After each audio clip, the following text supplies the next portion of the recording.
Oh, like an old man. All right, so back in Indy City, I'm 3 weeks out of surgery, kidney transplant, and man, what a ride. First off, everybody's been telling me like how different I look, and I get it. I look like shit before I went to surgery. You know, who knew you needed a kidney to be healthy?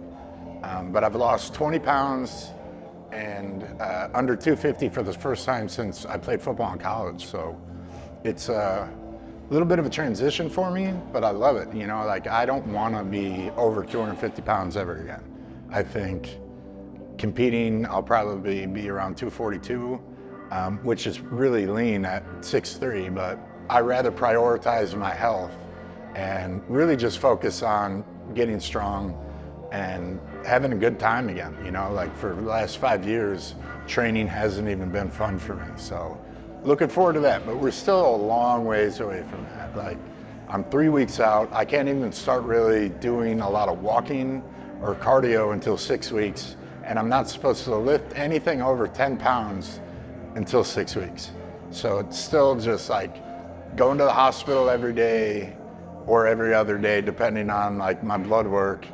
They're keeping a very close eye on me, and I feel very fortunate to have the team I have with the surgery I had, the surgeon, and the team over at IU Health. I just can't say enough about them. So I guess I should start with the surgery itself. Didn't start off on a good foot. Like I was nervous, I didn't sleep well. So going into, and then there were some delays with my sister's surgery because she elected to get hers done in Madison, Wisconsin, and had to get the kidney flown in here to Indy. So she went in at like 6 a.m. I checked in for mine at 9:30, and then there was some delays. So I'm like waiting around, they're doing these testing, and it gave me a lot of time to think. So it wasn't a good situation for me. Plus I just felt very uncomfortable. You know, they give you like some surgery prep that gives you diarrhea and all this other stuff that, you know, the last thing you want to be doing is like laying in a bed in a gown. Like doesn't really set you up to feel real comfortable. But I kept telling myself, you know, you get on the other side of this, you'll feel pretty good. And then probably around 11:30, they rolled in and said, we're ready to go. They wheeled me back, gave me a dose, and I was out. Next thing I know, I'm waking up, you know, you're groggy as hell. I don't know if any of you guys have had surgery, but I've had quite a few. So I was, you know, kind of knew it to anticipate as far as the surgery itself, but I wasn't ready for the recovery aspect because, you know, putting an organ in, it's not like changing a car part where they plug it in and it's ready to go. So they actually gave me the kidney. I started producing a little bit of urine, but then it kind of like stalled. And they were concerned because I have a genetic disorder, an autoimmune disorder, it's FSGS. And sometimes with all the trauma of the surgery, it can cause a massive amount of inflammation and actually bring the disease back. So they jumped on it right away. They started this process called pheresis, which is like where they, similar to dialysis, they hook you up to a machine, they pull everything out of you, but they take, I think, the white blood cells and pump that back into you. But they did 5 treatments to that, and they said, you know, there's a good chance that it won't come back. So they caught it early, but there was still a lot of complications with the surgery, and it was a lot to go through in a small amount of time. So it was like waking up from one surgery, and then I had to go and they had to replace the port that they used for the original dialysis and put a new one in, and then they put a CV line in, because I had like 8 bags of like antibiotics, some pain medicine, something to make you pee, a diuretic. You know, I don't even know what some of the other ones were, to be honest with you. I think anti-rejection meds, then they're handing you pills, and you know, I was on a liquid diet for 4 days. They kept coming in to test my blood sugar and then would need to give me like bags of glucose because I wasn't allowed to eat and I was on water only. I started producing urine about 2 days after like the second pheresis treatment, and then dude, once it came, I wish it would have stopped. But they had a catheter in me, which was a new experience. I don't recommend it, but you know, he's like, you wouldn't want not have the catheter just because how much pee you're gonna be producing. And dude, it flushed. It was like, I think I was doing like 1 liter an hour Like that's they kept giving me bags of fluid. I could not keep up with how much fluid you needed to drink with how much I was losing.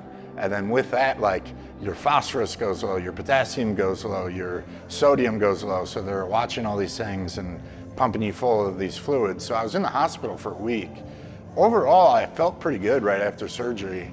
Obviously, they keep you nice and medicated, and I had a little pump of Dilaudid or whatever it was, and every time the little light turned green, I could hit a button and it would dose me, so I felt pretty good. And they were letting me, even though I was in the ICU, they were letting me get up and go for walks, because what I had read was like the more you get back to normal activity, the better recovery you're gonna have. So I was encouraged to get up and walk, and after that 4-day period, they started giving me food. And then there's a whole onset of problems that happen with that, because you haven't eaten in 4 days, your stomach has shrank, your bowels aren't working. So they kept coming in, are you passing gas? Are you passing gas? I'm like, not yet, I haven't eaten anything, you know? But it was a different type of recovery, because normally like orthopedic surgery, I'd go in outpatient and leave that same day, and they just like wrap you up until you go home to rest and give you a handful of pain medication, and it was really easy. I've never had an intensive surgery like this before, so it was a lot of pain I wasn't used to and didn't really know how to monitor. But the hospital staff was great. They took really good care of me. I felt really confident that I made the right decision.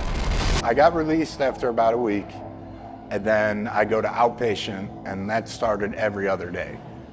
In the beginning, like first 4 or 5 days I went, everything was great. Like my numbers kept getting better. My creatinine level went from 17, and then the next time it was 7. And the nurse was like, I didn't even know people made jumps like that. That was really fast. And part of it was I did a leg day right before I went into surgery, like the day before. So I'm sure my levels were super high. And they probably don't have a lot of people that work out right before their surgery for a kidney transplant. So that might have something to do with it. And then the level has decreased. I think my last one was like a 2.3. And they want me under a 2, but my surgeon is, you know, pretty versed in weightlifting, and he's like, I don't know if that's possible for a guy your size. Even though I lost 20 pounds, I'm still 245. So that's still a lot of muscle mass on a guy. But I'm not really active. So creatinine is a byproduct of muscle waste and that your kidney needs to get rid of. And I'm just not producing a lot of it right now. So I think that's helping me. But when I start getting active again, I'm a little nervous that number's gonna jump. And, you know, I've talked to different theories about it, like is it a good marker for kidney health? And some people say yes, some people say no. But my doctors don't look at GFR at all. So they don't even talk about it, which is primarily how you measure kidney function. So I don't really know what that's gonna look like. I guess we'll cross that bridge when we get there. But I did have some problems after the surgery, like potassium was high, they gave me some meds for that, and then I had to go into treatment every day. And then a big problem is you get constipated because some of the meds they give you back you up, and you can't really like bear down and push, you know, because you have this huge incision, and any pressure on it at all causes you massive amounts of pain. So you really can't like push out anything.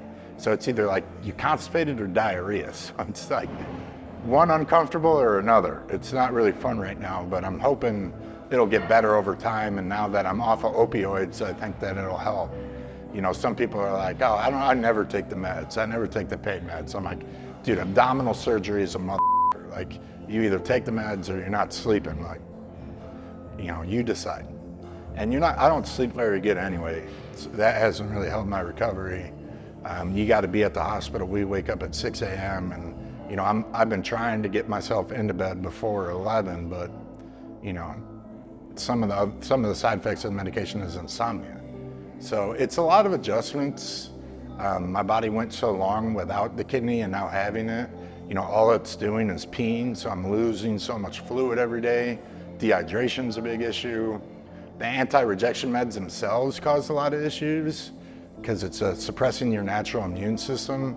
And my body has responded really well to it, meaning like my kidney looks good, but it also does some funky stuff. Like, you know, I get shaky. My whole body felt like it was itching for 4 days. That was miserable because I get my feet and my hands burn, and they actually like are peeling. Like it looks like I had my hand dipped in acid, and so the doctors are switching me onto a new medication now. But yeah, so I'm looking forward. Week by week, I get a little bit better, but it's still like a lot of things I wasn't used to or adjusted to. Like, you know, I've been staying off of Instagram. I try to stay positive when I talk to about things, but I also want to be realistic. But I don't want to like come on and bitch about all my problems, right? Like everybody has problems, but I'm also trying to be as like transparent as possible with the process. Like it hasn't been easy, but I'm very confident that I'll make a full recovery. It's just going to be a matter of how long. You know, I've talked to guys and they develop diabetes because of the medication. They have 8 months after surgery, they're having issues. Then I talked to other people who have no issues after 4 months, and they're thriving after 6 months. You know, we'll see, man. Like, I'm not putting any pressure on myself. I could start basically doing more activity after 6 weeks, and then I think around 12 weeks is when I can start weight training. But it's gonna be very light and very like health oriented and not strength training. So strength training probably won't happen until about 6 months. And my goal tentatively right now is I'll be turning 39 in July. So next year, July, be the big 4-0, and I wanna do a meet then. So give myself 18 months to really get where I think I need to be. And we'll see, dude. If I'm feeling good enough to do a meet, then I do it. And if I'm not feeling up to it or don't wanna do it, I'm not going to. Like, it's not, powerlifting to me is something I'm passionate about. I love it, but it's not life, you know? Like, I can enjoy lifting without powerlifting. I did it for years. Like, I've always will strength train, but it doesn't necessarily mean like PRs. Like, you know, it's kind of cliche to say, but you like been there, done that, you know? And I'll never beat my old numbers, so I'll never PR again in my life. Like, there's other ways to PR, but I'll never deadlift more than I did. I'll never bench more than I did. I'll never squat more than I did. So like, how motivating am I to really get back? Because you're never gonna beat those numbers. And I always told myself, once I'm done hitting PRs, I'm gonna stop powerlifting. Like, why? You already were your best. I'm not in it just to like compete casually. I think it's a cool capstone to come back and finish on my own terms and walk away from the sport, but I'm not married to it either. Like, I wanna be healthy and I wanna enjoy my life. So if doing another meet is a part of that, then absolutely. Right now, I feel like it is, but we'll see.